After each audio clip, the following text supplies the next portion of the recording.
Yours, your boy Joe. This your boy Greg. We the co-pilots from coast to coast. We do the most. So what's your flight? Whatever it is, we got you covered. Hey man, and what's been going on today, man?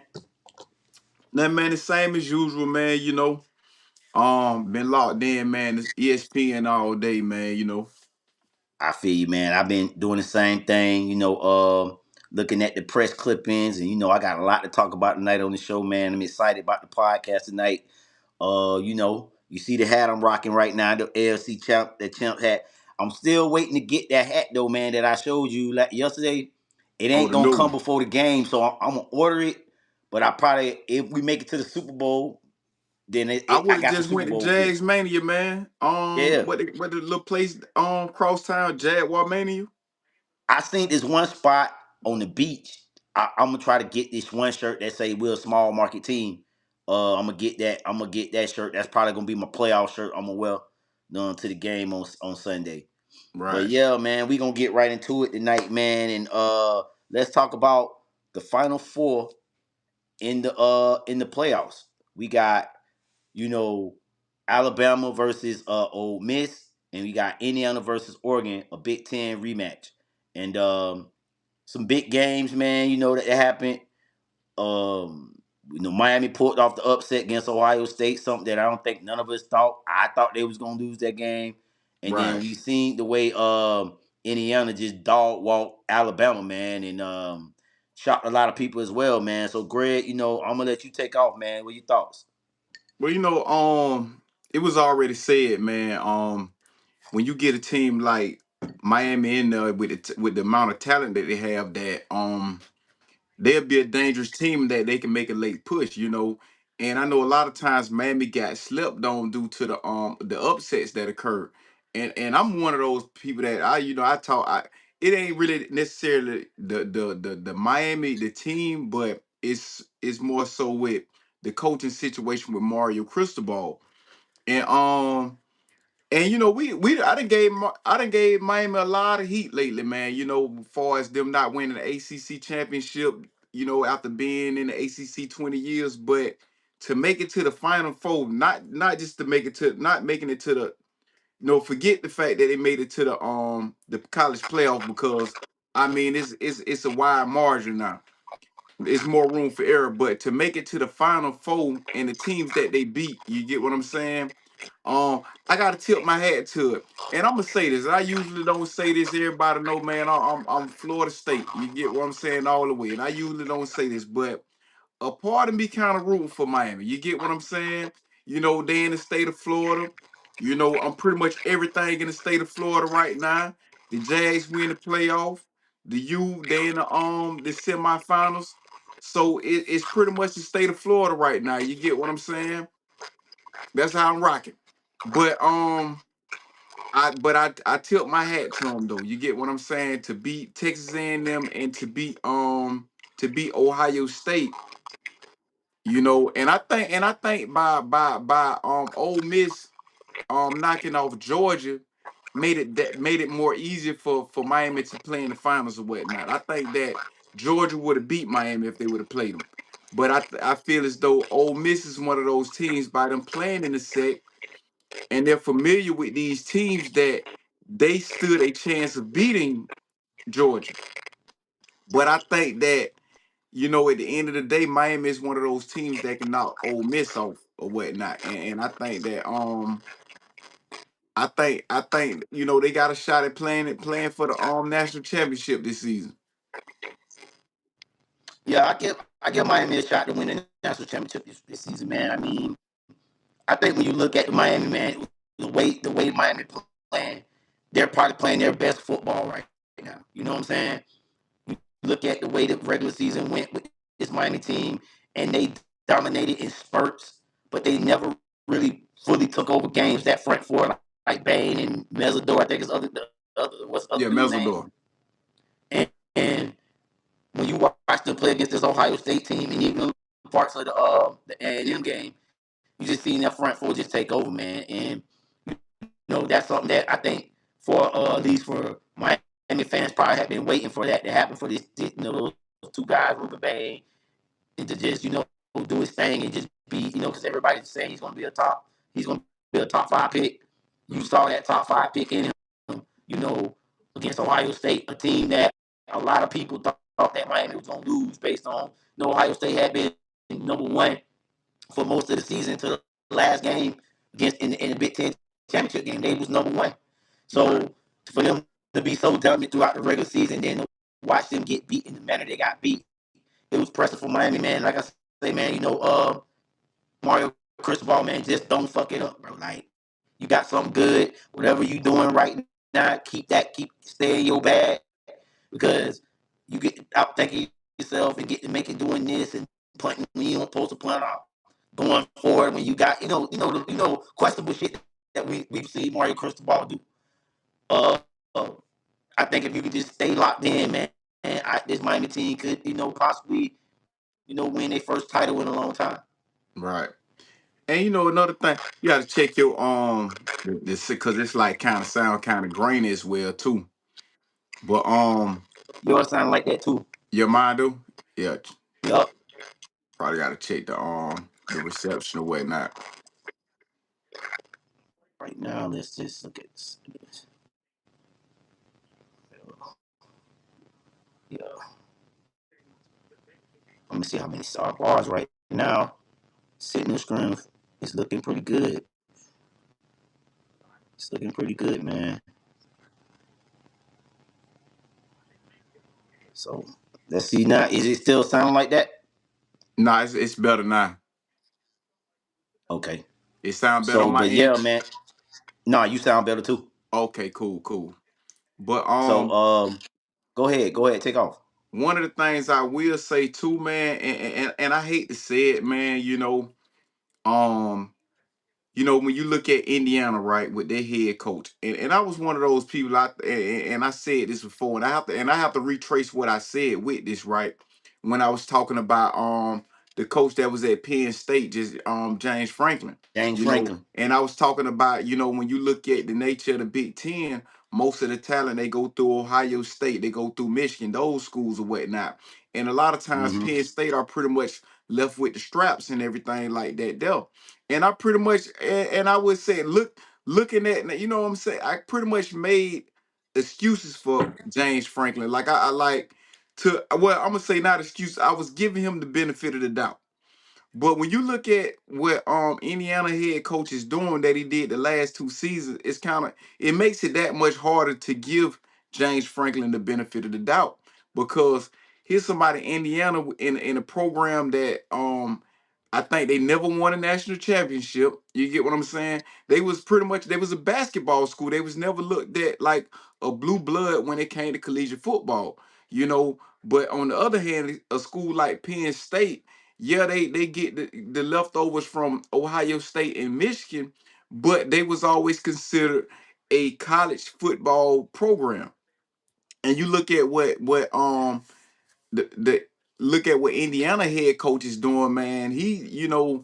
A lot of people feel as though they're the favorite to win the national championship. You get what I'm saying? I mean, they got an undefeated record, and not to mention that they beat Ohio State in the regular season. You know what I'm saying, for the Big Ten championship. So when you look at what he's doing, it make it hard to give and it's not to say James Franklin is a bad coach. I think he's a good coach. Sometimes things don't work out with certain programs or whatever the case may be, and it may be more layers to it than just the coaching situation.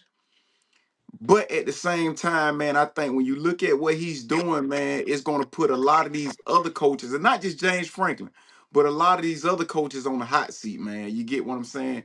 To get things done. When you look at the amount of money that's being put inside these programs, the talent that with the recruits and things of that nature. I actually agree with you though, man, on everything you said, because sit back and I think, and I don't mean to bring Florida State up, but I have to bring them up in this situation. You don't really feel bad for Mike Norvell in the sense, because you're looking at a guy like Kurt Savetti. He got his guys in. He used the transfer portal effectively, and they've been having a sustained success the last 2 years. Now we're going to see if this team could, after this year, can that success sustain. But I think with a guy like with Indiana coach, Nick Saban guy, work coach him, I think he'll get it right. And I guess, like you said, man, he put a lot of pressure on coaches. And I think when you look at James Franklin, I think that had a lot to do with him getting fired. Hey, look what Indiana doing. You know what I'm Right. saying? In the same conference. You know, and so it's just the NIL, it's the era now. I think, Indiana, honestly, they might be one of the big dogs in the Big Ten now. Last 2 years what they've had, I can see a lot of people want to come play for those guys. Oh, exactly. You know what I'm Right. saying? But I'm not sure if you've been tracking those two, man, with the Ole Miss and this whole Miami thing, right? But it's more so with Ole Miss, man. And Lane Kiffin, he's gotten his coaches coming to report to LSU now, the guys that coached in that game against Georgia. And I think that, for me, and I'm gonna get your thoughts on it, Greg. Like, I kind of feel like, Lane Kiffin being a little petty right now, man. Like, see these guys trying to do something, win a national championship for, the school that you left, and it just seems like he's being petty and like, okay, these guys, they got to report to LSU, stuff like that. And they're still trying to prepare for a game. You know what I'm saying? That it just feels like what Lane Kiffin doing. He's trying to sabotage this Ole Miss chance of winning. And I think they really got a good chance of winning right now. You know, any one of four of these teams could win the national championship. And I just think that, what you want to get your thoughts on it, Greg? Um, Crazy situation to be in because he wanted to continue to coach the team as well, but Ole Miss, they say they didn't want him out there. This the understanding that I got of the situation. Um, but yeah, though it looked like more like a tit for tat situation. You get what I'm saying? But at the same Right. time, Lane Kiffin also get paid, for each win. You get what I'm saying? The farther they go in the playoff, he get paid for that. So I mean, I would still want to collect the check, regardless of anything. But at the same time, too, you know, if Ole Miss was to win without him, and he was to go to LSU and not get it done, this will make him look bad. You get what I'm saying? Bro, And the that's narrative would continue to be that he should have stayed at Ole Miss. I'm one of those people, and I said this before, that he should have stayed at Ole Miss. A lot of times, facts. man, it's Facts. better to win. It's better to build up a area like the coach doing in Indiana, for an example. You get what I'm saying?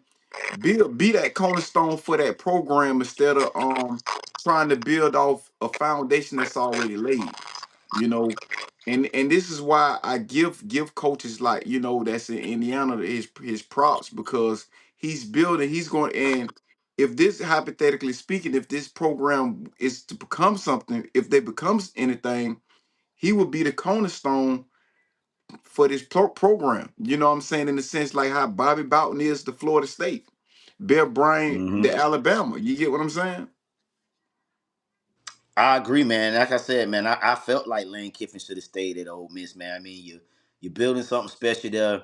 You can be one of those guys that, hey, you can be the next Nick Saban, and they look at you in that regards that Ole Miss is they savior. You get what I'm saying? How we look Right. at Bobby Bowden at Florida State, how Miami look at Jimmy Johnson down at you. Right. These legendary coaches that built something that wasn't there. You get what I'm saying? They built it from the ground up, and you see where these programs are at now today. And I felt like Lane Kiffin could have did that at Ole Miss, but it seems like he wants to be considered one of the big dog coaches. I want to be at one of the prestige universities. Ole Miss, we just be keeping it real. They really haven't been relevant since Eli Manning. They've had a lot of guys come out of Ole Miss. Don't get me Right. wrong, They had a blue lot of chip talent. guys. They got a lot of talent, but when you look at Ole Miss as a football program, LSU has more pizzazz, more of a better look of a football program than Ole Miss. And even though they both play in the SEC, you would think any SEC school would be a good school to play at. But Right. LSU got something back there, and LSU must be got something going on. They paying the buyout for two coaches right now. You get what I'm saying? How they get that money, I don't know, but it's crazy.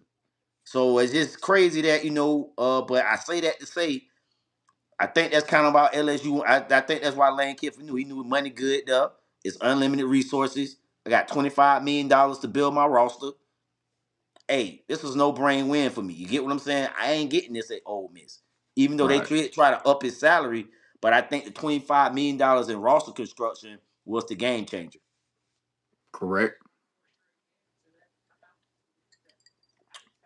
But I still think Ole Miss can get this thing done. I mean, I think when you look at the game and you look at this Miami team, this is probably going to be the toughest matchup Miami played all year. When you just look at the physicality aspect of it, SEC football. Now, don't get me wrong, Ole Miss was a good team. I mean, A&M was a good team too. But offensively, they was one of those teams that if you can slow them down offensively, they would have a long night. And Miami did that. This Ole Miss team, man, they wide open, man. They're throwing it, they slinging it. Mobile quarterback. We know mobile quarterbacks give Miami fits. So we'll see what happens, man. I'm still, I can't, I'm rooting for Miami, but I'm not rooting for. It's like I got a love hate relationship for these guys right now. I like the fact that the Florida thing what you talked about earlier, but then something inside me like, man, fuck that. I want Ole Miss to beat that so I can talk my shit as a Miami Real talk. Like I'm not gonna be heartbroken if they lose. Now, you know what I'm saying. I'm gonna get that. I'm not gonna be heartbroken in that like that. There, fan. but if they win, hey man, the state of Florida, you know what I'm saying. So let's talk about this other game, man. This Indiana Oregon game, man. A rematch. We know last time they played, Indiana won one score game. Um, I think Indiana get it done, man. I think Indiana is a better team. I think Oregon so far this year, they just haven't been that dominant team they were last year. I think last year's team was better than this year's team. Uh Dante Moore, he struggled at times, but I mean a lot of people still like this guy. They still got him as a first round pick for some reason. He hasn't impressed me all season. None of the quarterbacks really have impressed me all season outside of maybe Mendoza. But I mean, and even his numbers wasn't all that great. But I think when I look at this Oregon team, I just think Indiana just is a better coach team. I think Kurt Savetti gonna have these guys ready to play. The defense gonna be sound, disciplined, and they got a good running game, man. I think when you look at the scheme and the way that Indiana plays, man, it's a recipe for Oregon to they're gonna have to be all spot on, like when they're on the defensive side and on the offensive side of the ball. They're gonna have to, in the turnover battle is gonna be key in this game. I think whoever gets most turnover or whoever be the first team to make a mistake is gonna be the winner, just like it was last time. Right. Um. Yeah, more man. I don't see what the hype is about myself. You know what I'm saying? I don't watch them and everything. I didn't really see what the hype about. Like for what I'm saying, like first round talent and everything like that. But like I said, I got to go with Indiana, man. They seem like they the better team, man. They're battle tested. You look at the team that they're more battle tested, man. So I got to go with them. Um. To beat Ohio State, that was pretty much the best team all season until Indiana got a hold of them.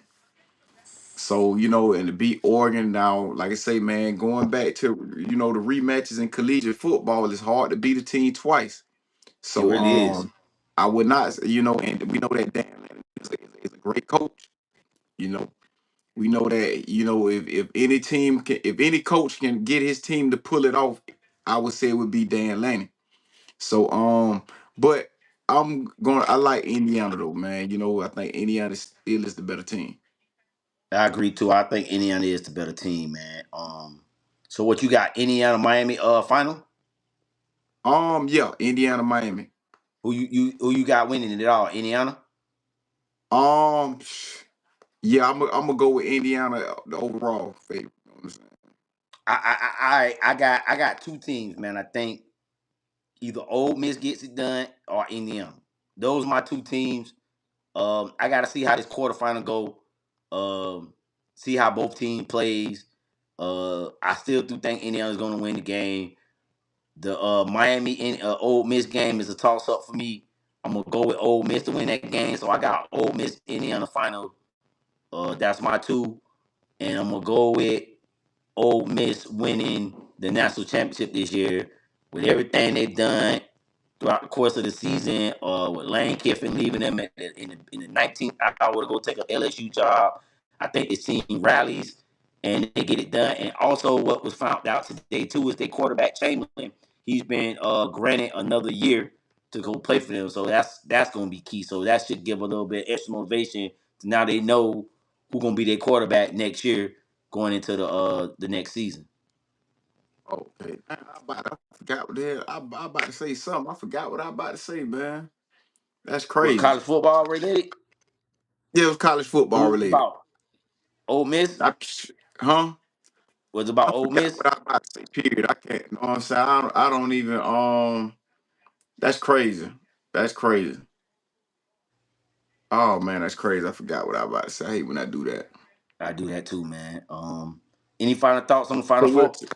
It was something. But did it had to do anything with the Final Four or something like that? You know what I'm saying? Damn, my goddamn neck got a crick in it.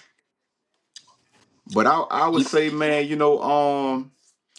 yeah, I just found out though Trinidad Chambliss, man, he got an extra year eligibility, man, and that pretty much helped that program out. And it's good that it came back because it's like a lot of times, man, when you have situations like that, when the head coach leave, the doggone the players leave as well. You get what I'm saying? Right, Yeah, so players leave as well. So it was kind of good that he came back and everything like that though. right.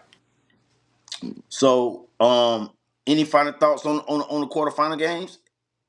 Um, nah. So we're gonna talk about our next topic for the night. We're gonna talk about this AFC NFC playoff games, man. You know, it's the more exciting time of the season, man. The playoffs, man, the games mean more. Win, go home. And which conference you want to start with first? AFC or NFC? It don't matter. Let's start NFC. You guys NFC. kind of Okay, grinding we'll a little go bit NFC again. then. Let me I'm gonna pull up my little thing here. Put it here. See if they can put it in the middle. Can you see Check the that? volume again. I'm gonna Yeah, check I the can see it. volume. Yeah, let me. Matter of fact, I'm gonna put it in the top right corner, so that way it ain't covering your face and it ain't covering my face. All right. Let me see. You say the volume still messing up again? You say? Start grinding again. All right. Let me. All right. Settings. Check. Check. Hopefully it come back, man. We might have to talk through it for a minute. I Probably try straight to now. see. All right. So we're gonna talk NFC, man. We got some interesting matchups, man. We got the Green Bay Packers and the Chicago Bears in the game. And you got the 49ers and Eagles, and we're gonna talk about that game because you know that game it could have been a different matchup because a lot of people was talking about the seed, and that's what we'll start at with this game, the Eagles and the 49ers game. You know, a lot of people felt like the Eagles should have played their starter, so they lost the game and they end up with the third seed, and they could have been the number 2 seed, where they could have played Chicago versus playing the 49ers, which is a harder matchup. So my Right. thoughts to you, Greg, is did they make the right decision sitting their guys, or whether it was a man, we got a home game, we're gonna take care of business here. Um, I think, man, the Eagles got the talent to beat any one of those teams. You got to think. 49ers is not exactly at full strength. You get what I'm saying? Right. So, I mean, I mean, the name itself would sound like the harder opponent when you're talking about, when the other team is Chicago. But look at how Chicago has been one of the better teams this year, and could and at one point was the best team in the NFC. Record wise. So I would say hey, I can't fault them for that matchup right there. You know what I'm saying? Like, I mean, if they would have, I mean, did they won yesterday, didn't it? Now they lost yesterday. The Eagles did. They lost. So if they would have won, they would have just played Chicago. They would have played Chicago for the 7th seed, but see, yeah, they would have played Chicago in the seventh. No, I'm sorry, they would have been the 2nd seed, yeah, and they would have played. I'm sorry, Green Bay. So Oh, so they they would have didn't play played for the Green second. Bay, and Chicago would have been the 3rd seed, and they would have had to play 49ers. Yeah, So they didn't try to get the second seed or something, nothing. they didn't try to get second. They rest Oh yeah, guys, that's dog. They rest yeah, that's guys, and a crazy. lot of people felt like I was watching ESPN a little bit today, and a lot of the analysts were saying like, hey, you know, You should have played these guys because they was looking at they kind of compared it to the AFC side, like how they was like all the AFC teams that was in playoff contention, everybody had to play. From the Yeah. number 1 seed all the way through the 7th seed, everybody had to play their guys. Outside of I think the Chargers, because they rested Justin Herbert. They got injuries, offensive line. We kind of knew that was understandable for that team, the way they got in the playoffs. They limped in coming into the playoffs. That's different. But with the Eagles, team that been relatively hefty, they had some injuries here and there, but they felt like they should have been playing for the higher seed versus just being content with the 3rd seed. Right, right. I mean, yeah, if I mean me myself, hey man, if I can get that second seed, I'm going to it. I'm trying to get the highest seed as possible. You get what I'm saying? Big facts. That rest pays off, man. Especially when you've been grinding all season. When Right. you need players to come back healthy. Yeah, that rest pays off. I absolutely agree, man. So who are your predictions you going with in the 49ers Eagles game? 49ers and Eagles. I'm going with the Eagles. Ooh, you going with Um, the Eagles, dog? yeah, I'm going with I the can't Eagles. go with the Eagles, 49ers are dog. hurt. I'm gonna go at the Niners, dog. And I want you to give me your reason why you going with the Eagles, and I'm gonna give my reason why I'm going with the 49ers. I mean, the reason why I'm giving my 49ers pick is because I kind of feel like with the 49ers, they found something with these guys now. That we know Fred Warner's out for the season. We know a lot of their big names are out. But Kyle Shanahan, you got to give him credit. These guys been able to step up, and they've been playing, dog. I mean, they didn't win their last game, but defensively, they only gave up 13 points to the Seahawks. So I think, coming into this game, I think the 49ers defense is going to show up, and I think they can do enough to make Jalen Hurts struggle in this game. Right, right. Um, I would say yeah. You get what I'm saying? And I would say this. With Philly, the thing is with Philly, we haven't seen Philly play their best version of football this season or whatnot. They've been inconsistent here and there, but nevertheless they found a way to win. Kind of like the Jaguars early in the sense. When you Mm-hmm. look at players wasn't playing their best, version of football, and like man, this team can play way better than that when you look at all things considered, when you look at the talent that they had, this team have. And we know that man, Philly is a playoff team. They was there last year. They won the big dance. So they know what it takes to get it done.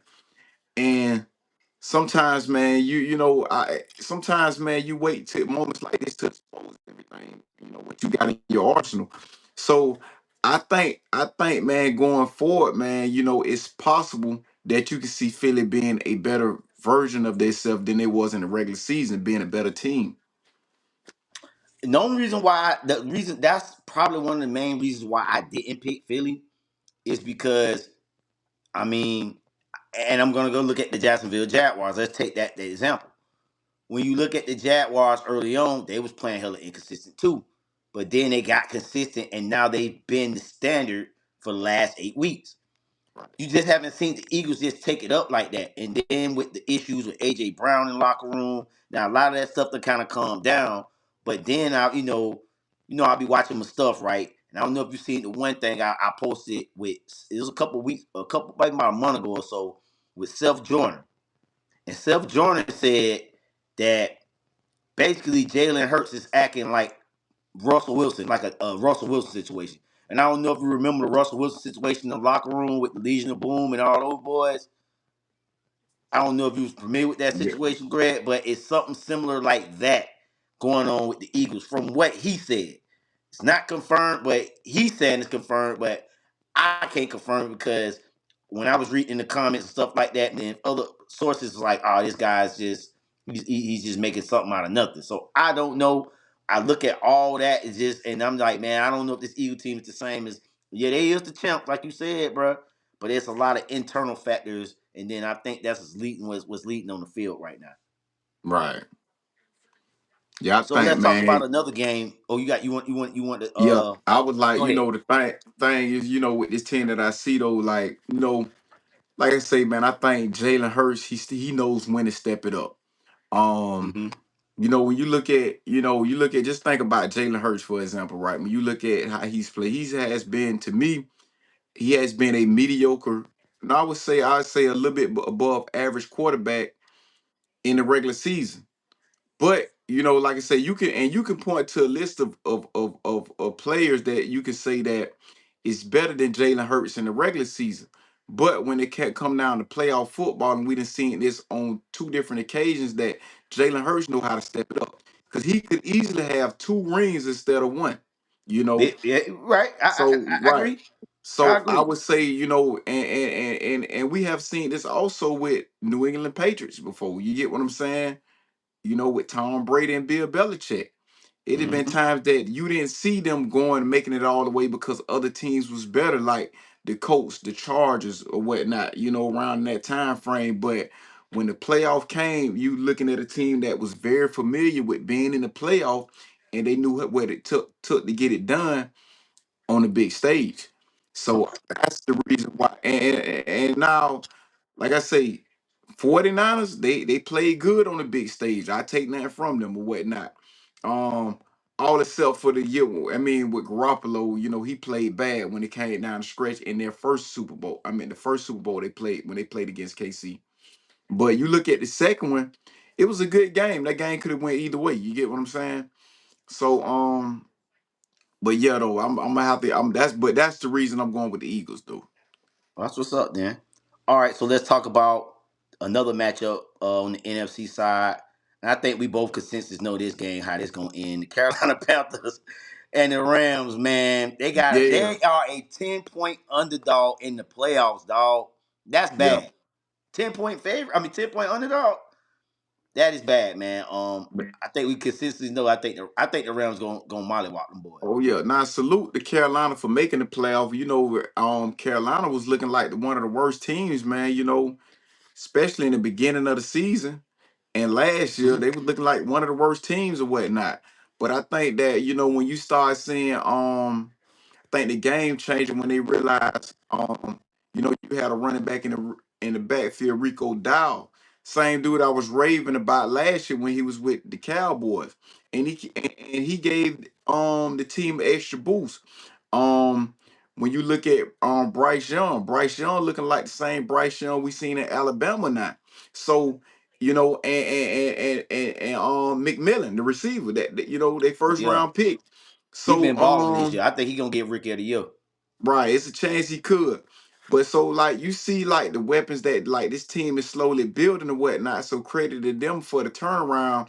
But um the Rams are on a whole nother level, man. The Rams, I think that they can be the team that can make it all the way to the Super Bowl. I can see them making it to the Super Bowl out of the NFC.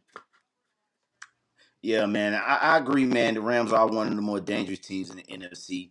Um, and I just think this matchup right here is I say a tune-up game for when they have to probably most likely face the Niners in the next round, or if not the Eagles, whatever. But but yeah, man, this is gonna be a great game, man. And I think the Rams will get that monkey off their back. I think last year they went out in the first round. I believe so. They went out in the wild card round. So Yeah, I you know what I'm think saying. so. So in the last game of the weekend on the NFC side is the Green Bay Packers versus the Chicago Bears. The Green Bay Packers kind of limping into the playoffs right now. Jordan Love did not play on Saturday on Sunday. They rest him, but he will be back for the wild card game. Right now, I just think the Bears are just a whole on another different level right now. Ben Johnson got these boy playing good. They are number two in turnovers behind right in front of the Jags. And I think they're also as well. I think they number two as well in point differential too. So not a lot of teams are scoring on them, man. And the defense doing enough. I think they do. I think Chicago. They do their thing. They get to the divisional round, man. Right, right. Um Yeah, I like Chicago in that matchup, man. You got what I'm saying? You got a Green Bay team that's banged up. You know what I'm saying? So I mean, I think Chicago is pretty much the better team at this point. Not saying that Love can't pull it off because he had weapons on his team on the offensive side of the ball. But if this game comes, especially if it come down to a dog fight, I just think that man, injuries gonna hinder the Green Bay Packers. Yeah, I agree too, man. But you gotta like what they doing over there with Chicago, man. I mean, Caleb Williams, man, that boy look night and day different from first year to this year. When you it's just crazy. Like when you get an offensive minded coach, dog, that can just really bleed into your quarterback and really like coach him up. Because I mean, a lot of these young coach quarterbacks that's coming into the league, man, they have all the talent in the world. They've been hearing that all their life, all the time they football career. And you get in the league, it's a different level. So it's like now you got a coach that's demanding from you, like your high school coach was, or your part one coach is trying to push the best out you, and it's paying off, man. It's really paying off in Chicago, man. They look good now. They did lose Right. on they lost to Detroit, but I think Detroit wanted to play with a chip on their shoulder. They wanted to kind of finish the season with a winning record, so I think that's why they went out there and kind of played that game. But I still think they do enough to beat the Green Bay Packers, man. This team is, man, offensively, man, they are just as dangerous as the Jags when it comes to like the offense. They can put up points too. So man, so if you ain't got no more comments on the NFC side, I know you ready to talk about the AFC side, man. So Right. you want to talk about the Jag games first, or which game you want to talk about first on the AFC? It don't matter. Yeah, it don't matter. So shit, we gonna get right into it then. We gonna this AFC side, man, we gonna talk about the 3 seed versus the 6 seed, the Bills versus the Jazz home. Right now they got the Jazz a 1.5 underdog at home. Um, for me, man, I think that we're gonna get it done, man. I want to just go down the list of the reasons why I feel like the Jaguars can beat the Buffalo Bills. I did my research today, and one of the things that I found out was that the Buffalo Bills are one of the worst run defensive teams in the league. They're in the bottom five. And when you look at Liam Cohen, the first part of the season, that's what we was winning our games off with the running game. Remember Travis Etienne at one point of the season, in the beginning of the season, he was like top five in rushing. So I believe, Liam Cohen can scheme up the run game against this bad Bills run defense. The next point I got, Trevor Lawrence, man, he's playing like a top 10 quarterback. He's playing slightly better than Josh Allen when you're looking at just overall top quarterbacks. I think right now Trevor Lawrence is sitting at 10. Josh Allen is sitting at 11 when it comes to the top quarterbacks. Trevor Lawrence sitting at number 10, and so I think that plays an edge. Another thing is also we got the number one rush defense. We haven't really gave up a lot of 100-yard rush. I don't think we gave up not only how many hundred. I don't think we gave up 100-yard rush all season, did we? I don't think not 100-yard rush. I I don't don't think we gave think up 100-yard rusher. maybe So Seattle, but I gotta backtrack that. okay, I'm not sure though. I think it no. Was it the Houston game? One of those games. I think we did. I think it could have been might have been Houston. the Houston game. I'm not sure though. But if we did, it might have been one. But because it was Um, somebody was surprised that this dude ran for. If I'm saying it right. so we got number one rush defense, and then on top of that, we third in turnovers, and then we third in point differential. And then when you just look at the wideouts, dog, they number one wideout is Shakur. Yeah. Shakur only has 700, I think, like 50 something reception yards. Brian Thomas Jr. damn near got that, and that's our second receiver. You get what I'm Right. saying? Parker Washington leading with he's leading our lead receiver. But then you just think about all the other guys that can contribute. Ben Strand, I mentioned Parker Washington, Brian Thomas Jr. And I ain't even didn't mention your boy Jacoby Myers. I just feel Right. like at the wideout spot, we have a lot more weapons than they do. And then I think the X factor is we got a kicker.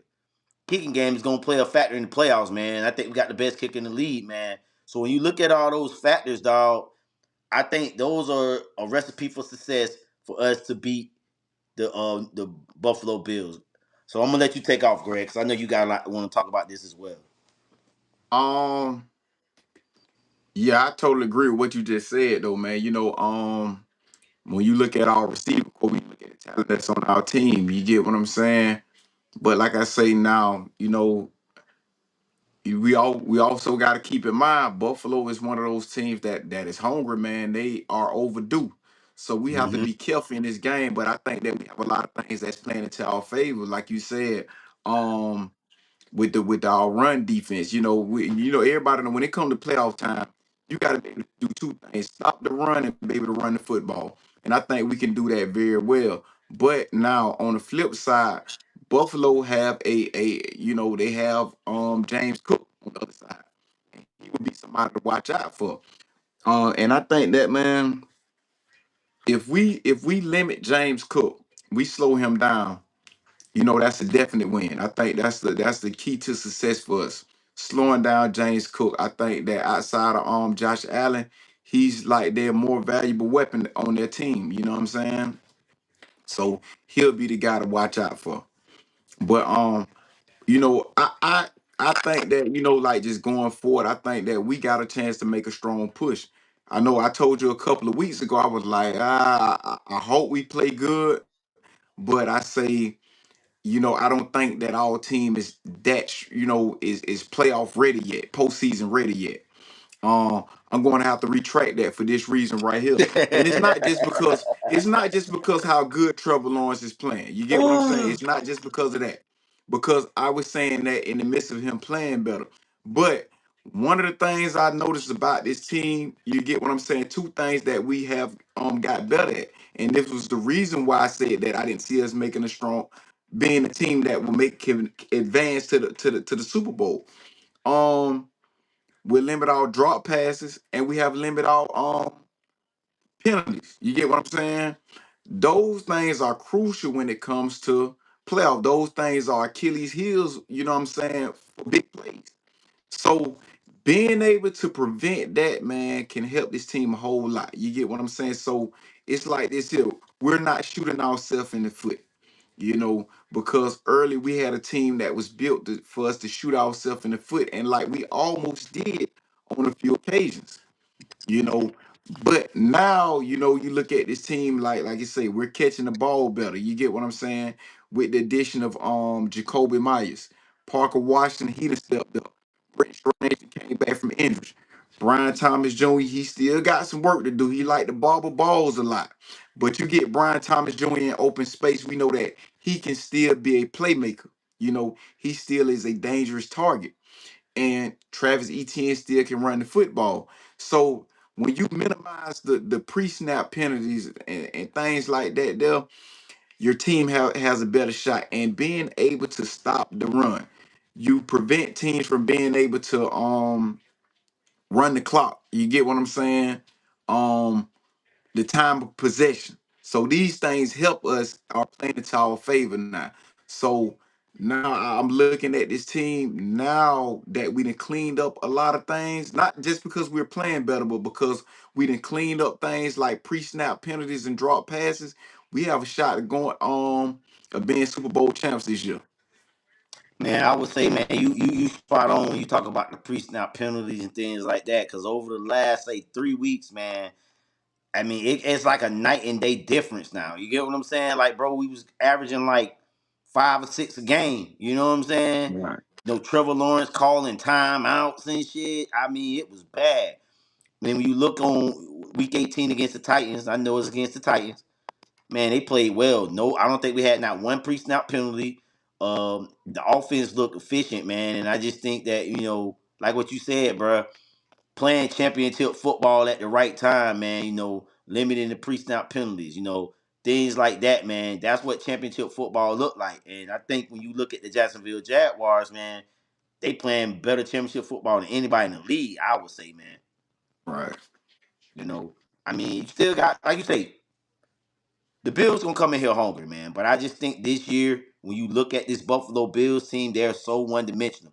And you mentioned it in your comment about the run game, man. I think that you take away that run game, you get Josh Allen. Hey, we'll make Josh Allen beat us. Can he beat us with these receivers? I don't think he can, man. I don't know, man. Right. So the next game we want to talk about is the Chargers versus the Patriots, man. So that's an interesting game, man. And I'm gonna be real with you. I'm going with the Chargers in this game. I think they had a week off. Justin Herbert. I think you going to New England. Who this is their first time. These guys are mostly like a bunch of guys. This first time in playoffs, man. You got a coach team like John Harbaugh's Jim or John. Which one of the They got Harbaugh coaches? John over there. It's John, They right? got Jim. They got Jim. They My got bad. Jim. They got Jim Harbaugh. They got Jim, guy that been to the Super Bowl, been to playoff games. He knows that the intensity and what it takes. And I think just the experience coaching. Justin Herbert. This not his first time in the playoffs. I think he's gonna come in there. And I think they win a close game in New England. New England ain't gonna go out without a fight. Bray, we're gonna have them boys ready. But I think this is my upset pick for the AFC. I like the Chargers over the Patriots. Okay. Mm, man, Chargers. This is why it's hard for me to go for the Chargers in the playoffs. Go ahead, talk your shit. I It had already know been what you're like getting at. 'Cause we talked about I'm gonna this say first the season. last. No, I'm First gonna season. say it. No, I'm gonna say, man, the last 20 years, man, I done watched Chargers in the playoff, man, and they done had some of the best. They done had Super Bowl caliber teams. When the list goes on. When you look at the Phillip Rivers and the Damian Thomason era, you get what I'm saying? Teams that had one of the best receiving cores and also had a defense. When you look at, when you had cornerbacks like Quentin Jammer, you get what I'm saying? You had um what's the dude, the light side dude, man, I can't think his name right Antonio now. Kamara played over there too, didn't he? No, Antonio Cromartie was over there. The light side dude, Sean Merriman. You get what I'm Oh yeah, saying? yeah, you're right. So, Antonio Gates, man, you had some Pro Bowlers over. You had studs, LT. could never get the job done. So it's like year after year, and then now fast forward, you look at the Chargers again because Chargers have had some of the most talented teams over the last 20 years, whether people realize it or not, and they just fall short every year. So I mean, even if you look at the year that when we beat them in the playoffs or whatnot a couple of years ago, they had a better team than us on paper. They had a more Facts, talented team, facts. but nevertheless, they still could not get the job done. They was up like by 20 something points in Right. the first half. You get what I'm saying? And you up with and you have the better team and you allow us to come back. I'm not mad at the results. You get what I'm saying? But that adds to my point to show you that how this team has underachieved year after year. You get what I'm saying? Now, I'm not looking for them to break it this year. Now, I would love to see them beat the Patriots on the strength of we win. You get what I'm saying? We have another playoff game. It's more money coming out of my pocket, but hey, who cares? You know what For I'm sure, we saying? gonna pay it That's though. why that's why we work for. You get what I'm saying? That's why we Facts. get up every morning, we go to work. But at the same time, like I say, man, the Chargers, man, they will let you down. They will let their fan base down. They won't let me down because I don't care nothing about them. I'm a Jaguar fan. So whatever they choose to do. But at the same time, for us moving forward, it would be good to see them win though. But Yeah, I got New England in New England. I think I would go with New England though. yeah, man. I can't knock the pick, man. New England, man. Drake may been playing lights out. You know what I'm saying, for a second year guy. Didn't get the sophomore slump like a lot of rookies do. He doing his thing, man. And I just think, Mike Brable, him playing for a player's coach like him, being in the lead, know what it takes to be a professional. I think that helps out with a young quarterback. And you got Josh McDaniels as offensive coordinator. That's about all he good at is being an offensive Right. coordinator because you'll never be a head coach again. Right. You'll never. So, but yeah, man, that's a good one. That's a good pick. I like that, though. The next game I think we consensus probably is another game that we probably consensus on. The Texans versus the Steelers, man. I got the Texans, man. I don't see no way the Steelers can win this game. But you got some people that are going with the Steelers saying that, and they make a good point that, Texas offense ain't really been all that great this year. Man, the Texans is a scary team. Although granted they playing in Pittsburgh, but you talking about um maybe the best cornerback tandem. You know, one of the best DN tandems. They have linebackers. They have a quarterback and they have a run game. You get what I'm saying? Um, Defense wins championships. I think that with their defense, CJ Stroud can afford to, like I said, and we know that CJ Stroud can play, and he can also play playoff football. But with their defense, I don't think that it requires a lot out of their team, or what far as on the offensive side of the ball. So I think that I like Houston. I like Houston in that I like game. Houston too, man. I think Houston gonna get it done. Uh, and it's gonna set up a it's gonna probably set up a matchup with most likely us. Another in the divisional round. Right, You know, being all things go the way it goes. If the top seeds all win in advance, outside of the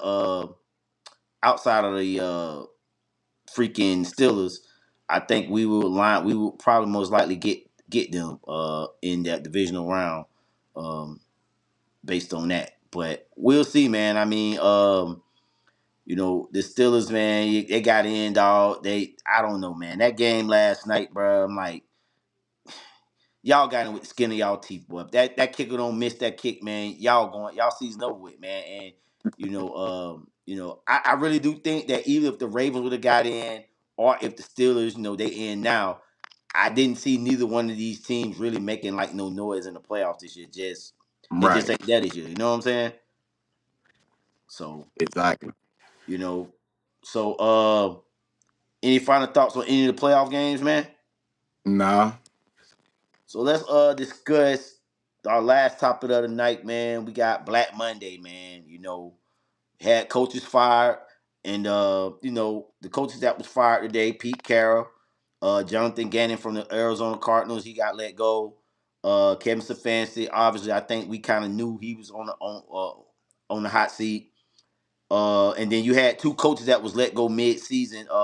Brian Callahan from the Titans, and then you had your boy Dabo from New York that was let go in the season. So I've been hearing a lot of names out, like T. Khalid, he vouching for your boy Clint Kubiak to get a head coaching job.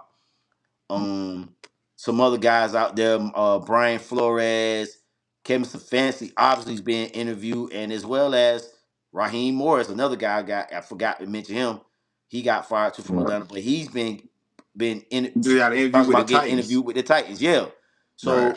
So what's your thoughts on this, Greg? I would say this, right. I think we already know that Kevin Stefanski, he pretty much the consensus favorite when you're talking about the top coach. You get what I'm saying? That's out there. And then probably like Brian Flores or whatnot. We know that it's sooner or later. And I think with Brian Flores, right, and I'm gonna get back to Kevin Stefanski in a minute, but with Brian Flores, with how it's going with Tua in Miami, I think that pretty much helping his cause. You get what I'm saying? And you look at Brian Flores led them to the playoffs. So it's like he was viewed as a good head coach. You know what I'm saying, or a coach that seemed like he was going to be a good head coach. But at the same time, when you having issues with your quarterback, who this team invested in and thought highly of, because you remember they had the tanking for tour campaign, you Mm-hmm. pretty much gonna be out the door. So so I say that to say this, man. I think he's a good coach, and I think he deserves a shot, man. You get what I'm saying? It didn't go well in that situation. You know, he would, I would say due to no fault of his own, pretty much like, he pretty much wanted to run the team the way he saw fit. And that's understandable being a head coach, because a lot of times you only get one shot and you ain't trying to screw that up. You get what I'm saying? So, Kevin Stefanski, I said this and I knew this was going to happen. And remember, I said this a few weeks ago. Right. I said that, man, if he do not get on board, we know that Kevin Stefanski didn't get fired because he was a bad coach. He couldn't get the job done. You know, Two-time, this dude is a two-time coach of the year. You get what I'm saying? Um, so we know that he's well. Some say some don't may not like him or whatnot, but sometimes you got to take the frustration with the Shador Sanders situation out of the equation. So he dropped off right now, but we're gonna continue with the show. I'm gonna see if he's gonna log back in. But I remember him saying that earlier about the Kevin Stefanski thing, and he's getting added to the screen now. All right, all right, go ahead, Greg. Finish your thoughts. Go ahead. Yeah, you back on, bro. Oh, let me see. Oh, it say remove from scene. I got you on scene. Let me refresh it real quick.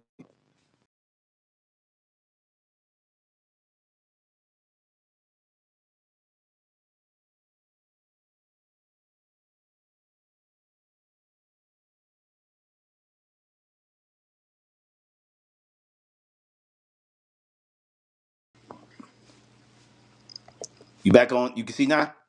Yeah, yeah, yeah. All right, go So ahead now. like I say, man, like we all, we know that jump that grain like crazy right now. See if it came All back right. right. Okay. We know that Kevin Stefanski is a good coach or whatnot. You know what I'm saying? He have some naysayers or whatnot. And you have to take the bias out because you have people that root for Shador. So if it's like it became like um a side. You either root for him or you root for him. You get what I'm saying? And I think that Kevin Stefanski is a good coach along as I think that Shador Sanders has the potential to be a good quarterback in the league. So, but like I said, that we know that how the fan base felt about Shador Sanders.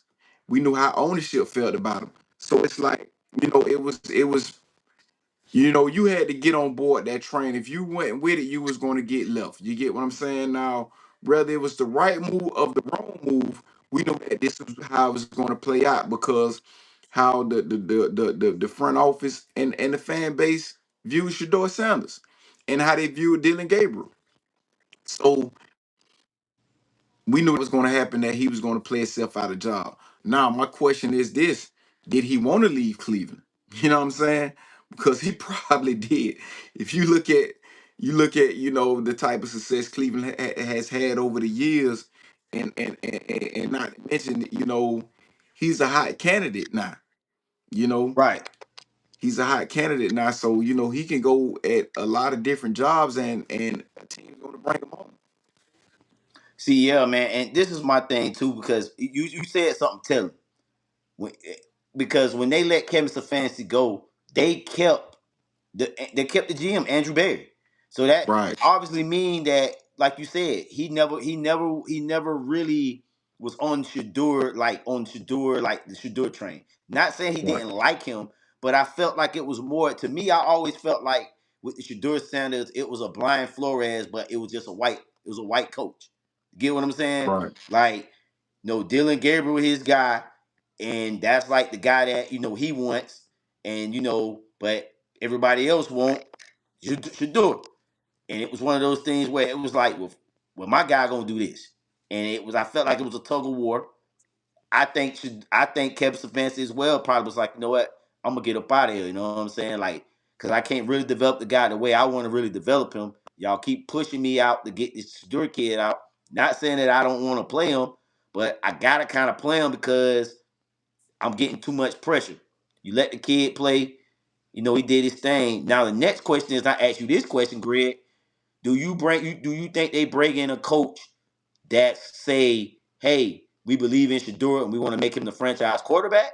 Or do they bring in a coach that say, you know what, I'm open this shit up, open competition? Whether they're already saying that, reports are saying that Deshaun Watson coming back. So you got three quarterbacks on your roster that's going to be competing for that starting job, or do you go draft a quarterback? So I throw that to you, Greg. What you what you It's going what, to what, be. you, what your thoughts on? I think it's going to be an open competition whether they draft another quarterback or not. Deshaun Watson, he's out the equation. I'm not even much considering him. He's going to come back just due to the fact he's on a contract. But he's not the future. You get what I'm saying? This team, you have to look for that future guy. And so whether that be Shador Sanders or picking somebody out the draft. Now, due to the small amount of film that you have on Shador Sanders, it's a chance that they may go out the quarterback. You know, you get what I'm saying? I think what they have 3 picks in the first round or two. They got two. They So got one from us now. right. So, really they need to go after O lineman. Definitely. Let's start there. You know what I'm saying? That should be, considered right there. Now you have to ask yourself, is this a quarterback heavy draft class or whatnot? You know what I'm saying? If you look at the kid that won the Heisman, pretty much he won the Heisman by default. It wasn't a lot of people out there that we were sold on. You really didn't know who was going to win the Heisman this year. So it was like pretty much a boring Heisman watch this year. It You was. know what I'm This is probably saying? one of the worst years of the Heisman, bro. I Right. mean, to be honest So with you. but not that still doesn't mean that he can't be a great quarterback in the league. You get what I'm saying? But we know that this is the thing that turns eyes. But I say all that to say this, like, is it a lot in the quarterback class that's coming out in this year's draft to make you say, well, let's draft somebody. You get what I'm saying? I got what you're saying. So it's like, especially if you have somebody that's showing slight potential. Do you move forward with him, or do you take a chance with somebody in the first round that you may not be sure of? Because it could be a reach. Because the kid that won the Heisman, he's probably going to be the first guy taken off the books. Right. You know what I'm saying? So now, granted, you always have those dudes that diamond in the rough kid, or that kid that was at a team that didn't have much talent. But at the same time, when he put his talent on display at the Senior Bowl, at the Combine, you get what I'm saying? They stand out, and now all of a sudden they have moved from being a quarterback not mentioned to being the top dude taken. You get what I'm saying? Right. Think of EJ Manuel. Yep. He got there because his performance at the Senior Bowl, Right. and so on and so on. So Yep. that could be a scenario as well. What I've been hearing is, I was watching Colin Cowherd today, and he was saying something about he felt like the Raiders, since they let go Pete Carroll, that the Raiders should hire Kevin Stefanski, and they didn't release the draft order now. The Raiders got the number 1 pick. So it's like they thinking that the Raiders should go get Kevin Stefanski as their head coach and have him draft Mendoza, and he feels as if Mendoza is the perfect quarterback for a Kevin Stefanski system.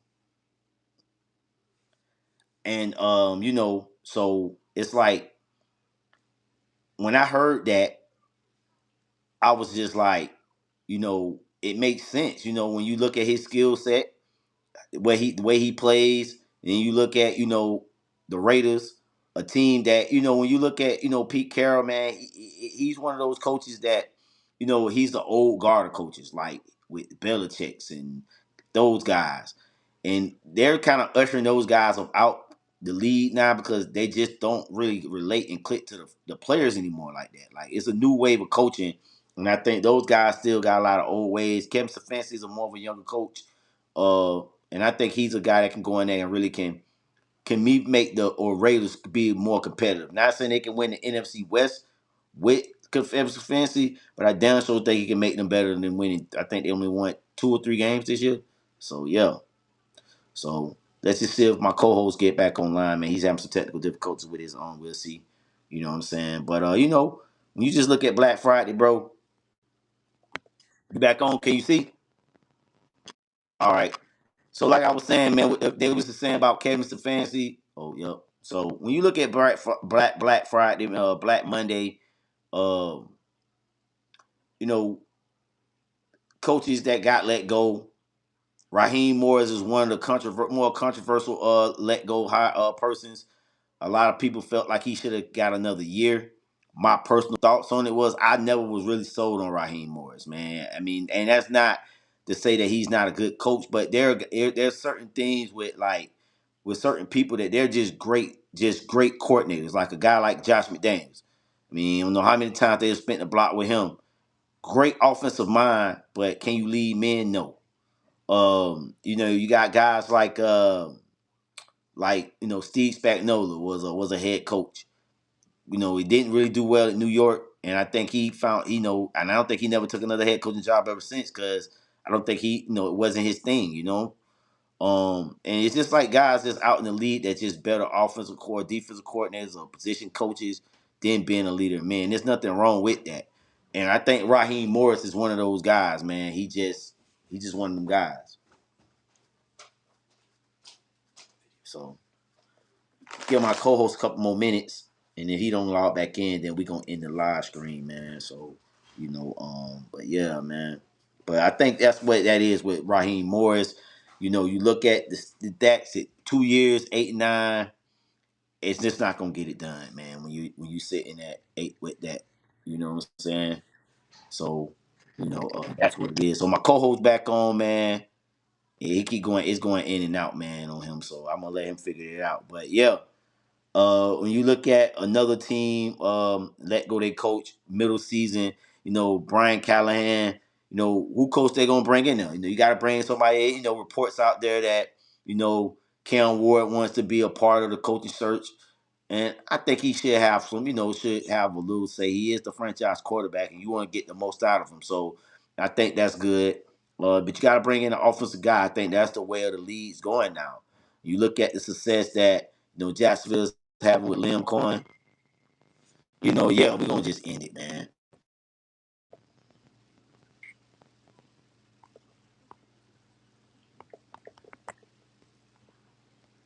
Yeah, so and the success Liam Cohen's having, those things like that, yeah. So, but with that being said, so my co-host having some technical difficulties, man. We're gonna kind of end the show tonight. Um, thank everybody for tuning in to the podcast, man. Subscribe to the channel, subscribe to all our social medias, Greg and myself. It's your boy Joe, man. And I'm gonna say for Greg, he out. Peace.